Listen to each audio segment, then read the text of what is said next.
कहानी की शुरुआत एक लड़के से होती है जिसका नाम एंटोनियो है। वह जापान के एक छोटे से घर में अभी अभी शिफ्ट हुआ है। दरअसल क्रिमिनल एक्टिविटीज के चलते एंटोनियो 3 साल जेल में रहकर आया था। कभी वह एक चैंपियन किक बॉक्सर हुआ करता था, लेकिन अब उसने अपनी पुरानी जिंदगी पीछे छोड़कर नई शुरुआत करने का फैसला कर लिया था। कभी वह डिलीवरी का काम करता तो कभी साफ सफाई का। उसके पास फोन तक नहीं था और पैसों के नाम पर उसके पास फूटी कौड़ी भी नहीं बची थी। आखिरकार एंटोनियो को एक पार्किंग लॉट में केयर टेकर की नौकरी मिल गई। वहाँ पहले एक बूढ़ा आदमी काम करता था जो हाल ही में नौकरी छोड़कर चला गया था। अब उसकी जगह एंटोनियो को रख लिया गया। यहाँ उसका काम बस आने जाने वाली गाड़ियों पर नजर रखना था। तभी वहाँ एक लड़की आती है। वह एंटोनियो से ऐसे बातें करने लगती है जैसे दोनों सालों से एक दूसरे को जानते हो। लड़की लगातार बोले जा रही थी। तभी एंटोनियो को एहसास हुआ कि वह अंधी है। दरअसल लड़की को लगा कि उसके सामने वही बूढ़ा आदमी खड़ा है जिससे वह अक्सर बातें किया करती थी। लड़की अपने बैग से कुछ खाने की चीजें निकालकर एंटोनियो को दे देती है। कुछ देर बाद उसे समझ आता है कि उसके सामने बूढ़ा आदमी नहीं बल्कि कोई और है। तब एंटोनियो अपनी चुप्पी तोड़ते हुए कहता है, वो बूढ़े अंकल अब यहाँ काम नहीं करते, उनकी जगह मुझे रखा गया है। लड़की मुस्कुराकर उसे थैंक यू कहती है। मुझे तो लगा था कि वह खाना वापस ले लेगी, लेकिन शी इज क्वाइट नाइस। हालांकि एंटोनियो वह खाना उसे वापस कर देता है। बातों बातों में लड़की बताती है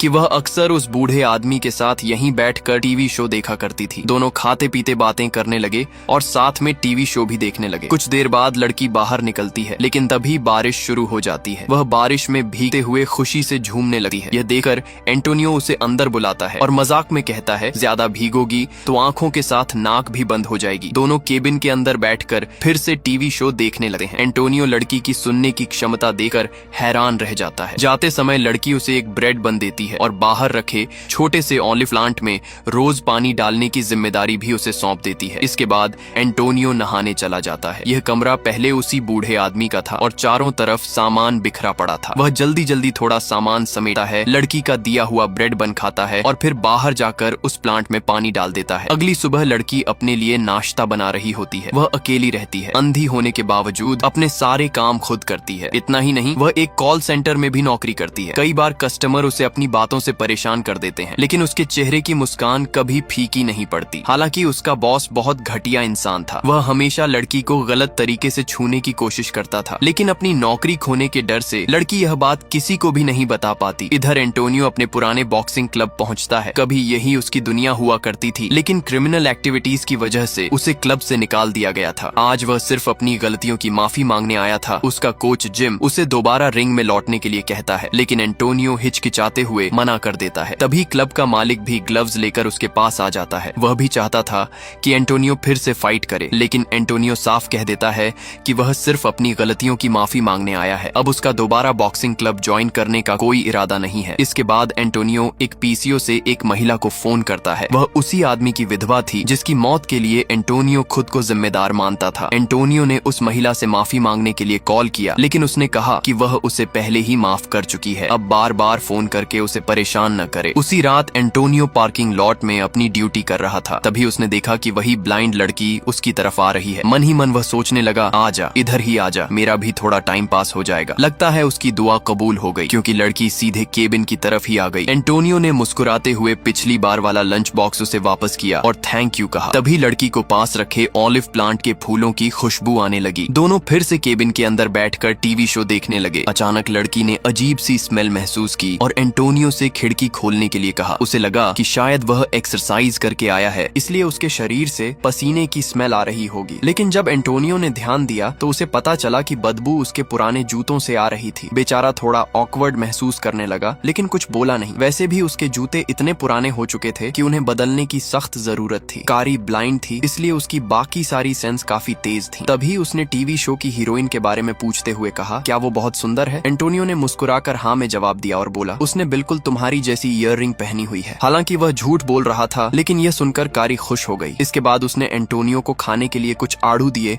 और पहली बार अपना परिचय दिया। उसका नाम कारी काशीवागी था। दोनों ने एक दूसरे से हैंडशेक किया और अपने अपने रास्ते निकल गए। जाते जाते कारी ने कहा कि वह अगले हफ्ते फिर आएगी। ये सुनते ही एंटोनियो के चेहरे पर मुस्कान आ गई। उधर कारी घर पहुंचकर खाना खा रही थी। तभी उसने महसूस किया कि बाथरूम का फर्श पूरी तरह गीला है। उसने ड्रेनेज चेक किया जहां कोई कपड़ा फंसा हुआ था। इससे पहले कि वह कुछ कर पाती, उसका पैर फिसल गया और वह जोर से नीचे गिर पड़ी। इधर एंटोनियो अगले हफ्ते का बेसब्री से इंतजार कर रहा था। कुछ समय बाद कारी फिर से पार्किंग लॉट पहुंच गई। आते ही उसने एंटोनियो के नए जूतों को नोटिस कर लिया। दोनों ने फिर साथ बैठकर टीवी शो देखना शुरू किया। टीवी शो में हीरोइन हीरो से अपने प्यार का इजहार कर रही थी। तभी कारी ने एंटोनियो से पूछा, वैसे वो हीरो कैसा दिखता है? एंटोनियो ने जवाब दिया, हैंडसम तो है लेकिन थोड़ा प्ले बॉय टाइप का है। फिर कारी ने अचानक उससे पूछ लिया, और तुम, क्या तुम हैंडसम हो? सच सच बताना। अब यह सवाल ऐसा था जिसका जवाब देना किसी भी लड़के के लिए आसान नहीं होता। एंटोनियो की बोलती ही बंद हो गई। उसे खुद नहीं पता था कि वह हैंडसम है या बिल्कुल एवरेज। उसकी चुप्पी देखकर कारी हंसते हुए बोली, कोई बात नहीं, वैसे भी सूरत से ज्यादा सीरत मायने रखती है। बस यही वो पल था जब एंटोनियो पूरी तरह कारी के प्यार में पड़ चुका था। कुछ देर बाद कारी बिना किसी गाड़ी के घर के लिए निकल गई, लेकिन रास्ते में एक तेज रफ्तार कार ने उसे टक्कर मार दी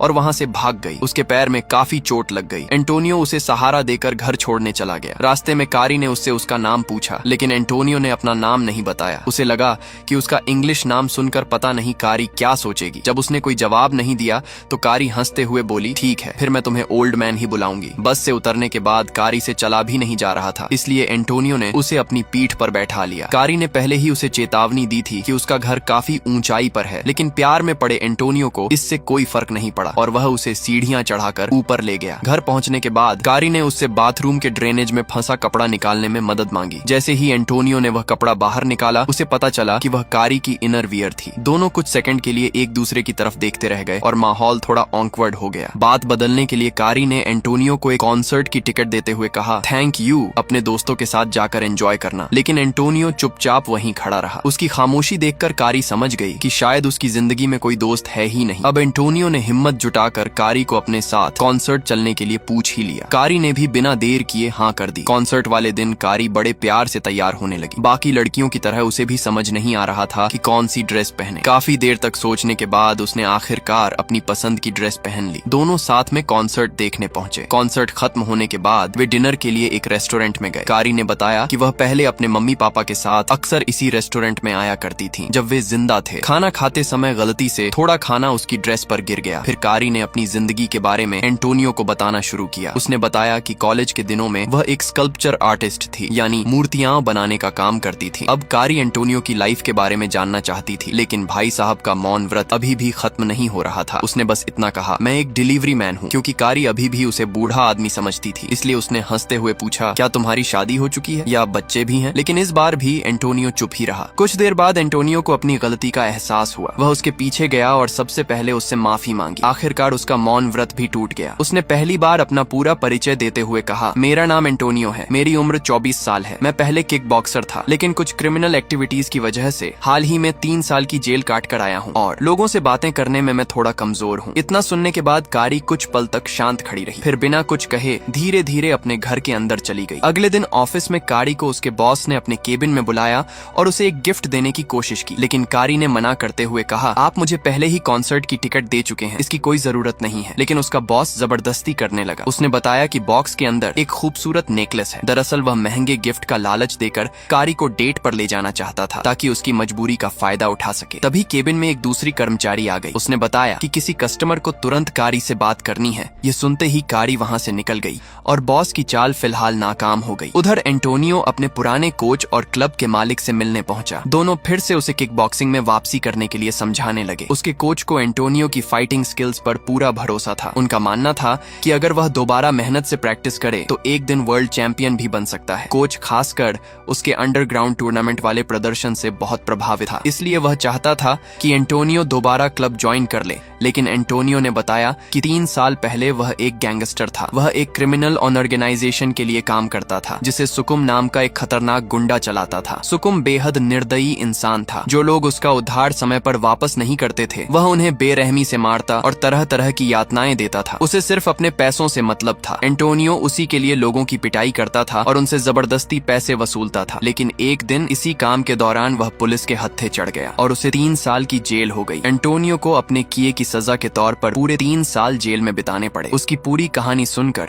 उसका कोच और क्लब का मालिक भी कुछ देर के लिए खामोश हो गए। इसके बाद एंटोनियो एक अनाथ आश्रम पहुंचा। बचपन में वहीं उसकी परवरिश हुई थी। वहीं की एक नन ने उसे अपने बेटे की तरह पाला था। नन ने एंटोनियो को देखते ही पूछा, तो क्या तुमने उन बुरे लोगों के लिए काम करना हमेशा के लिए छोड़ दिया? जवाब में एंटोनियो ने अपना हाथ आगे कर दिया। उसने अपने क्रिमिनल ऑर्गेनाइजेशन का टैटू हटवा दिया था। ये इस बात का सबूत था कि अब उसका उन लोगों से कोई रिश्ता नहीं बचा। यह देखकर नन के चेहरे पर मुस्कान आ गई। फिर उसने बच्चों के हाथों से बना हुआ एक छोटा सा हेयर बो एंटोनियो को देते हुए कहा, जिसे तुम पसंद करते हो उसे यह दे देना। बस उम्मीद करती हूँ कि वो कोई लड़का न हो। यहीं हमें पता चलता है कि एंटोनियो और सुकुम दोनों इसी अनाथ आश्रम में साथ साथ बड़े हुए थे। बचपन से ही सुकुम एंटोनियो से कहा करता था, अच्छे लोग हमेशा कमजोर होते हैं, इसलिए बुरा इंसान बनना ही सबसे सही है। उधर कारी जब अपने घर पहुंची तो उसने देखा कि उसका बॉस पहले से ही वहाँ उसका इंतजार कर रहा था। वह जबरदस्ती उसके घर के अंदर घुस गया और पूरे घर में इधर उधर देखने लगा। उसने देखा कि कारी ने उसका दिया हुआ गिफ्ट अभी तक खोला भी नहीं था। इसके बाद उसने खुद ही बॉक्स खोला और जबरदस्ती कारी के गले में नेकलेस पहना दिया। धीरे धीरे उसकी हरकतें और भी घटिया होती चली गईं। वह कारी के साथ बदतमीजी करने लगा। खुद को बचाने की कोशिश में कारी नीचे गिर पड़ी। उसने अपना इमरजेंसी अलार्म बजाने की कोशिश की, लेकिन तभी सही समय पर एंटोनियो वहाँ पहुँच गया। उसने आते ही बॉस की जमकर पिटाई शुरू कर दी। गुस्से में उसने उसकी एक उंगली तक तोड़ दी और सख्त लहजे में चेतावनी दी, अगर दोबारा कारी के पास भी दिखाई दिया तो अगली बार सिर्फ उंगली नहीं टूटेगी। हालांकि कारी बार बार एंटोनियो से उसे छोड़ देने के लिए कह रही थी, लेकिन उस वक्त एंटोनियो का गुस्सा किसी के काबू में नहीं था। थोड़ी देर बाद कारी ने एंटोनियो से पूछा, तुमने मेरे बॉस को क्यों मारा? अब मेरी नौकरी चली जाएगी। एंटोनियो ने शांत होकर कहा, ऐसी जगह तुम्हें नौकरी करने की जरूरत ही नहीं है। लेकिन कारी ने जवाब दिया, तुम नहीं समझोगे, अंधे लोगों को नौकरी मिलना कितना मुश्किल होता है। यह सुनकर एंटोनियो फिर से भावुक हो गया। उसने कारी से वादा किया कि आज के बाद उसकी हर जिम्मेदारी वह खुद उठाएगा।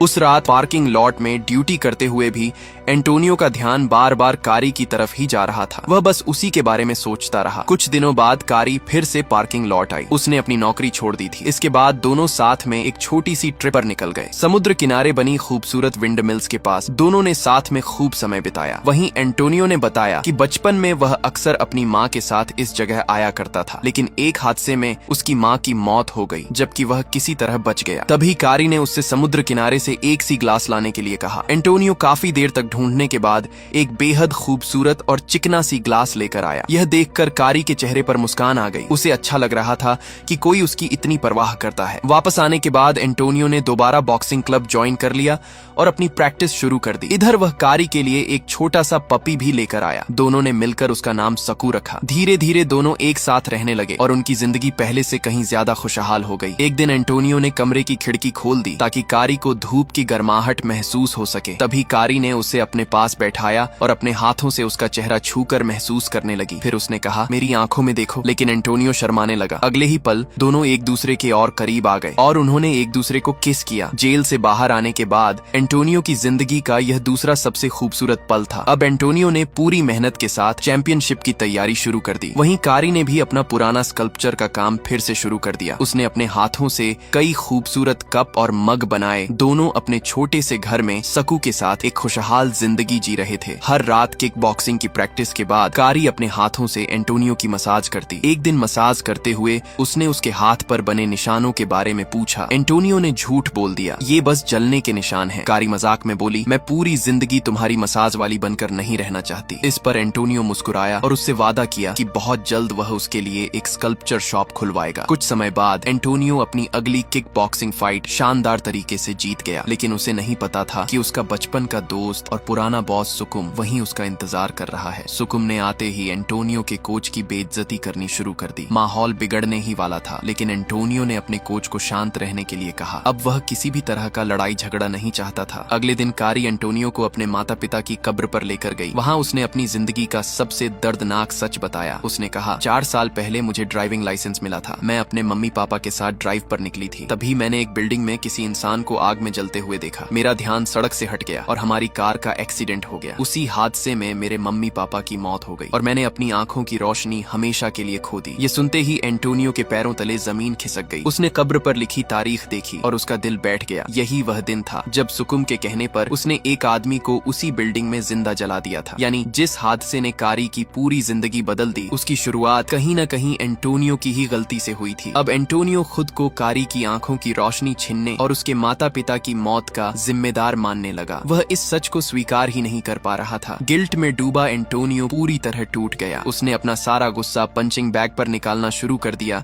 इसी बीच एक दिन अचानक कारी की आंखों में तेज दर्द होने लगा। उधर सुकुम फिर से एंटोनियो के पास आया और उसे एक बड़े इल्लीगल अंडरग्राउंड मैच का ऑफर दिया। उसने कहा कि अगर वह यह मैच जीत गया तो उन्हें बहुत सारे पैसे मिलेंगे, लेकिन एंटोनियो ने साफ मना कर दिया। जब वह घर पहुंचा तो कारी वहां नहीं थी। घबराकर वह तुरंत अस्पताल पहुंचा। अच्छी बात यह थी कि कारी पूरी तरह सुरक्षित थी। डॉक्टर ने बताया कि उसकी पसलियों में तेज दर्द उठने की वजह से वह बेहोश हो गई थी। डॉक्टर ने बताया कि कारी की आंखों का रेटिना धीरे धीरे अलग हो रहा है। अगर जल्द से जल्द ऑपरेशन नहीं किया गया तो उसकी बची हुई थोड़ी बहुत रोशनी भी हमेशा के लिए चली जाएगी। हालांकि डॉक्टर ने एक उम्मीद भी दी, अगर समय रहते सर्जरी हो जाए तो कारी की आंखों की रोशनी वापस आने की संभावना थी। सबसे हैरानी की बात यह थी कि कारी को इस बारे में पहले से पता था, लेकिन उसने कभी एंटोनियो को नहीं बताया। ये सब जानने के बाद एंटोनियो सीधे अनाथ आश्रम में नन के पास पहुंचा। नन ने मुस्कुराते हुए कहा, बच्चे एक म्यूजिक बॉक्स बना रहे हैं, अपना पसंदीदा गाना बताओ, तुम्हारे लिए भी एक बनवाना है। लेकिन एंटोनियो का मन कहीं और ही था। वह अपने पुराने गुनाहों के बोझ तले दबा हुआ था। उसके अंदर का गिल्ट उसे चैन से जीने ही नहीं दे रहा था। तब नन ने उसे समझाते हुए कहा, तुम अपना बीता हुआ कल नहीं बदल सकते, लेकिन अपना आज और आने वाला कल जरूर बदल सकते हो। तुम बुरे इंसान नहीं हो एंटोनियो, अब खुद को माफ करो और आगे बढ़ो। अगले दिन एंटोनियो ने कारी से पूछा, तुमने मुझे अपनी सर्जरी के बारे में कभी बताया क्यों नहीं? कारी ने मुस्कुराते हुए कहा, जब मेरी आंखें ठीक थीं, तब भी मैं अपने मम्मी पापा को नहीं बचा पाई। उनकी मौत की वजह मैं खुद हूँ। फिर क्या फर्क पड़ता है कि मेरी आंखें रहें या नहीं, जब आंखें होते हुए भी मुझे कुछ दिखाई नहीं दिया। ये सुनकर एंटोनियो ने उसे समझाया, क्या तुम सच में अपने होने वाले पति और अपने बच्चों का चेहरा कभी नहीं देखना चाहोगी? एंटोनियो की यह बात आखिरकार कारी के दिल तक पहुंच गई और वह ऑपरेशन के लिए मान गई। लेकिन एक बड़ी समस्या थी, कारी की सरकारी मेडिकल सुविधा नहीं थी, इसलिए उसके ऑपरेशन में बहुत ज्यादा पैसे लगने वाले थे और इतने पैसे जुटाने की जिम्मेदारी अब एंटोनियो के कंधों पर आ गई। जब दोनों घर लौटे तो एंटोनियो ने घर के गेट पर अपने पुराने क्रिमिनल ऑर्गेनाइजेशन का निशान देखा। वह समझ गया कि सुकुम के लोग यहाँ तक पहुंच चुके हैं। वह तुरंत सुकुम के पास गया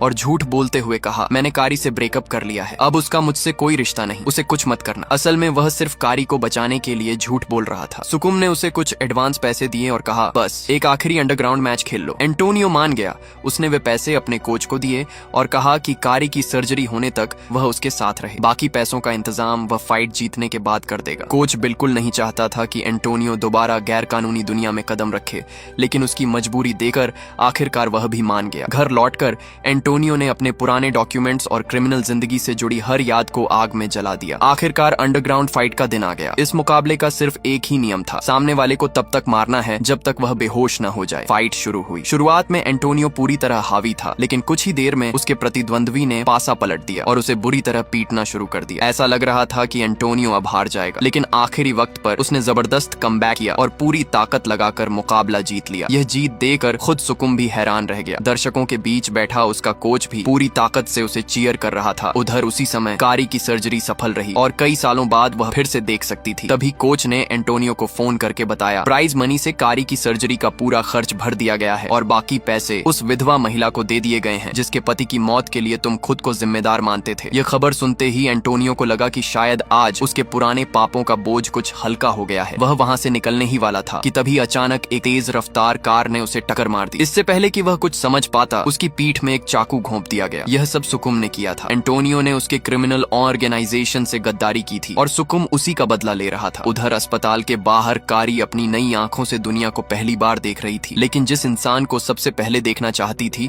वह अभी तक उसके पास नहीं पहुंचा था। लेकिन एंटोनियो कभी नहीं आया। कुछ दिनों बाद कारी अपना घर खाली कर रही थी क्योंकि पूरी बिल्डिंग का रेनोवेशन होने वाला था। तभी उसे एंटोनियो के नाम से भेजा गया एक पार्सल मिला। उसने पार्सल खोलकर देखा तो उसके अंदर एक म्यूजिक बॉक्स था। जैसे ही उसने उसे चलाया, उसमें कारी का पसंदीदा गाना बजने लगा। बॉक्स के पीछे अनाथ आश्रम का पता भी लिखा हुआ था। कारी बिना देर किए उसी अनाथ आश्रम पहुंच गई। वहां नन ने उसे एंटोनियो के बारे में सब कुछ बता दिया। उसने बताया कि एंटोनियो खुद को हर घटना का जिम्मेदार मानता था। फिर नन ने वह सच भी बता दिया जिसे सुनकर कारी हैरान रह गई। जिस जलते हुए आदमी को देखकर उसका ध्यान भटका था, उसे आग लगाने वाला इंसान कोई और नहीं बल्कि एंटोनियो ही था। यह सच सुनकर कारी कुछ पल के लिए पूरी तरह सन्न रह गई, लेकिन उसने एंटोनियो से नफरत नहीं की। उसने उसे पहले ही दिल से माफ कर दिया था। घर लौटकर कारी ने मिट्टी से एंटोनियो का चेहरा बनाना शुरू किया ताकि उसकी याद हमेशा उसके साथ रहे। 2 साल बाद अब कारी ने अपनी खुद की स्कल्पचर शॉप खोल ली थी। उनका प्यारा कुत्ता सकू भी अब बड़ा हो चुका था। साथ ही कारी एक रिहेबिलिटेशन सेंटर में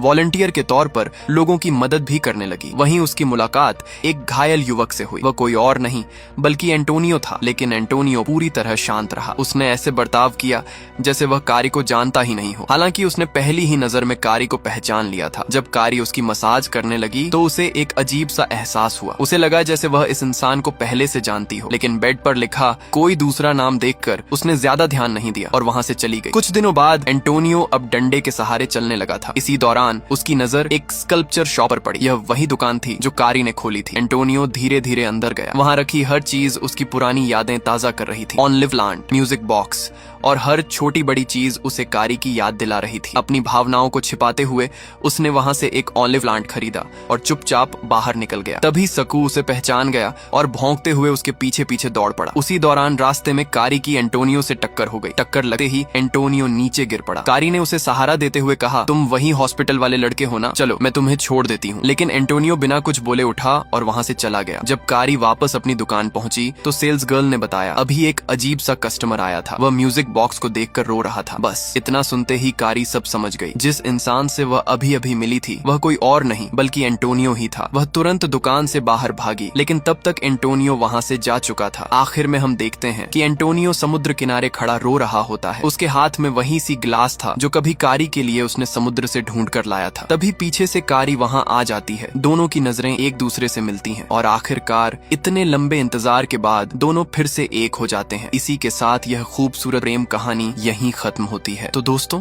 अगर आपको ये कहानी पसंद आई हो तो वीडियो को लाइक करें, चैनल को सब्सक्राइब करें और कमेंट करके जरूर बताइए कि आपको ये फिल्म कैसी लगी। मिलते हैं अगली वीडियो में, तब तक के लिए टेक केयर, बाय बाय।